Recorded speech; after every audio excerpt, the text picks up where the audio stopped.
Hello, and thank you for watching this demonstration slash tutorial of how I make no-knead bread. It's basically just beer bread, but I use special secret ingredients that I'll show you later on. Okay, enough introduction, let's jump right in. When I'm baking something, I like to use a kitchen scale, set to grams, because I want something that's consistent in the end, and also I love the decimal system. What I do is I add one ingredient to a certain number of grams, and then I reset the scale and I continue to add things. That way I only get one bowl dirty and I don't have to clean up a bunch of measuring cups. First, I'm going to make a yeast sponge. Sometimes I feel sorry for the yeast. They die when I bake the loaf of bread.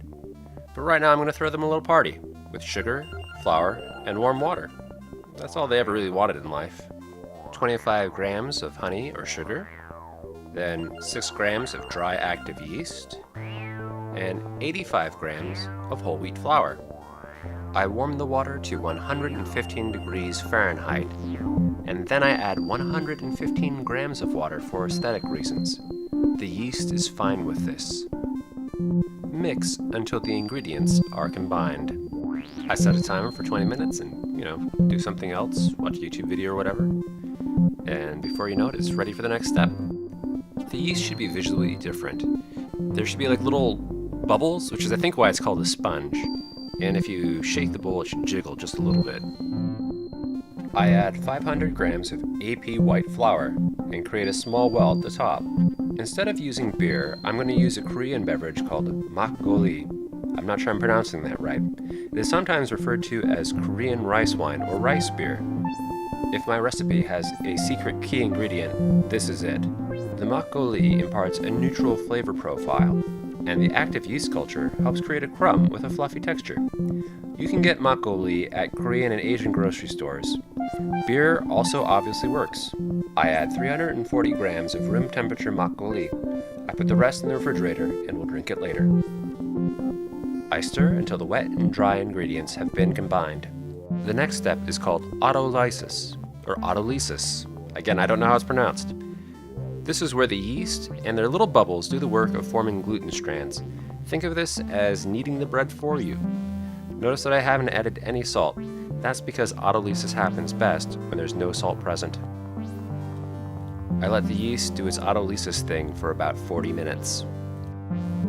After this, the dough should have risen a little bit, but maybe not as dramatically as you'd expect. Now it's time to add the salt, and I like to add a little umami. I add between 5 and 10 grams of salt. I like coarse salt. I also add 25 grams of mirin, Japanese cooking wine, because it has umami. You could just add water. It's not a big deal if you don't have mirin. After really thoroughly washing my hands, I squish the dough ball with my fingers, breaking it apart. I continue to do this until I can no longer feel the coarse salt and the mirin has all been absorbed. Then I reform the dough ball by pulling it over from the edge and pressing it into the center. Then I rotate and repeat this step. Eventually, when I feel that the dough ball is formed, I'll flip it over so that the smooth side is facing up. Now, I let it rise for 1 hour. That's all the rising I'll have to do.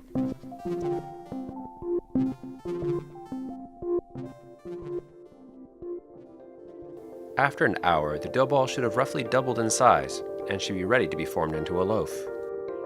This is a sticky dough, so the first thing I'm going to do is cover the top with tapioca powder. Why tapioca powder? Because it's cheap and has a picture of Buddha on it. Don't judge me. I'll also cover the work surface. This is going to make my life a lot easier. I fold the dough ball in thirds, like an envelope, and then I roll it up.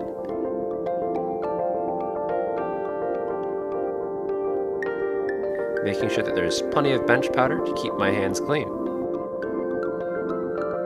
I then place the loaf onto a baking sheet with a silpat. I score the top so that the loaf doesn't burst at the edges as it rises. It actually can do that.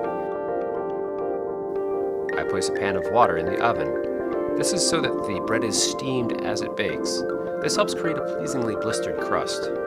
I preheat the oven to 425 degrees Fahrenheit. It usually takes about as long for the oven to preheat as it does for the dough to rise.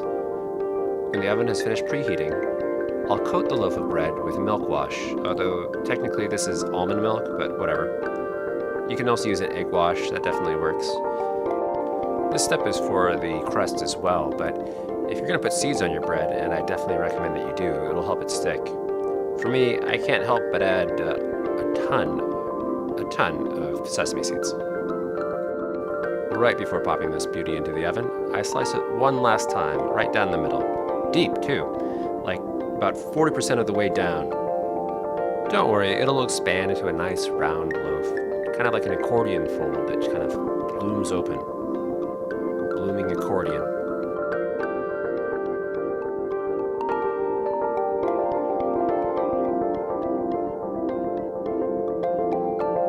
Bake for 35 minutes at 425 degrees Fahrenheit. Then let it cool for 20 minutes. And that's it.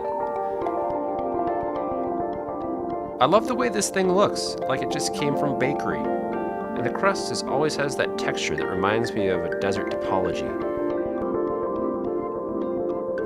I get lost looking into it.